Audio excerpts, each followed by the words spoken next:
αυτού του πρωταθλήματος. Δεν είναι δυνατόν να συζητάμε για αλλαγή των όρων διεξαγωγής ενός ή δύο αγώνων επειδή οι δύο ομάδες μπορεί να συμφωνούν σε αυτό. Προφανώς υπάρχει μια δεσμευτική συμφωνία των 5 ομάδων ότι οι αγώνες μεταξύ τους θα γίνονται με ξένους διαιτητές. Δεν μιλάμε για έναν αγώνα ή έναν ημιτελικό κυπέλου όπου το αποτέλεσμα αφορά μόνο το ποιος από τους δύο θα προκριθεί, άρα και τους δυο τους. Μιλάμε για ένα μίνι πρωτάθλημα που το κάθε αποτέλεσμα έχει αντίκτυπο σε όλον τον ανταγωνισμό.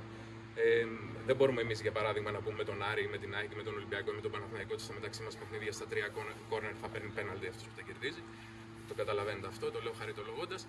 Θα πρέπει να τηρηθούν αυτά που έχουν συμφωνηθεί και είναι δεσμευτικά από την αρχή της σεζόν. Δεν χρειάζεται να μουτζουρώσουμε το πιο συναρπαστικό πρωτάθλημα μέχρι στιγμής όλων των εποχών και περιμένουμε από την Κέντρου Φρόιτφελτ να τηρήσει τις δεσμεύσεις αυτές που είναι δεσμεύσεις όλων των ομάδων. Έτσι. Δεν θίγω κάποιον με αυτό που λέω, δεν θέλω να θίξω κάποιον με αυτό που λέω. Φαντάζομαι ότι όλοι, ειδικά οι διεκδικητές, και το περίεργο είναι ότι συζητάμε επί τη βάση ενός αιτήματος της μίας από τις δύο ομάδες που δεν είναι διεκδικήτριες του πρωταθλήματος. Αυτό είναι λίγο περίεργο, με κάθε σεβασμό. Ο Άρης αυτή τη στιγμή δεν έχει κανένα ουσιαστικό συμφέρον σε αυτή τη διαδικασία. Είναι μια διαδικασία η οποία επηρεάζει περισσότερο τις 4 πρωτοπόρες ομάδες.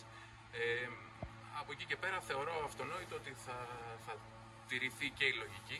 Είναι μονόδρομος να τηρηθεί η λογική. Επαναλαμβάνω, δεν χρειάζεται να μουτζουρωθεί και αυτό το πρωτάθλημα.